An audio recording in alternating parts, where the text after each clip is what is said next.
हिंदी अनिवार्य कक्षा 12 सब्सक्राइब कर लीजिए। शमशेर बहादुर सिंह उषा कविता। प्रातःकालीन आकाश कैसा था, नीले शंख और राग से लिपे हुए चौके जैसा। कवि ने नीले जल का प्रयोग किसके लिए किया? भोरकालीन आकाश के लिए। घोर झिलमिल देह में हिलने से कवि किस दृश्य का चित्रण करना चाहता है? उषा रूपी सुंदरी सरोवर के नीले जल में डुबकी लगा रही है। उसका गोरा शरीर पानी में झिलमिलाता हुआ हिल रहा है। उषा रूपी सुंदरी। उषा को सुंदरी कहा है जो सरोवर के नीले जल में डुबकी लगा रही है। उसका गोरा शरीर पानी में झिलमिलाता हुआ हिल रहा है। उषा के सूर्योदय से उषा के आकर्षण पर क्या प्रभाव पड़ता है? उषा की लालिमा समाप्त हो जाती है। सूर्योदय से उषा की लालिमा समाप्त हो जाती है। सूर्योदय होने पर क्या प्रभाव पड़ता है?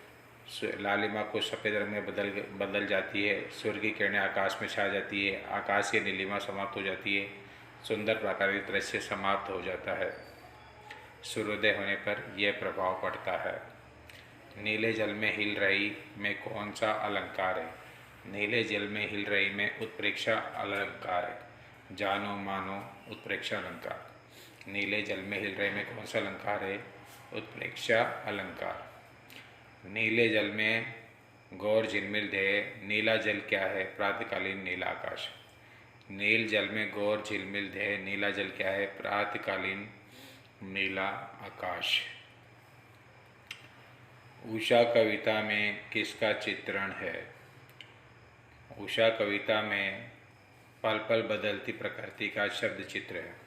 उषा कविता में किसका चित्रण है? पल पल बदलती प्रकृति का शब्द चित्र है उषा कविता में। उषा का जादू टूटने का अर्थ क्या है? भोर का सौंदर्य खत्म होना। उषा का जादू टूटने का अर्थ क्या है?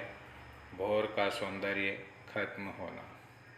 स्लेट पर लाल खड़िया मल्दी।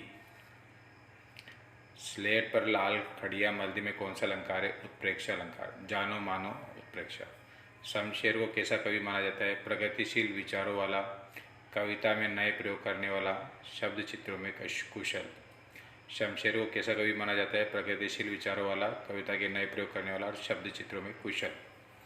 उषा कविता की शिल्पगत विशेषता क्या है?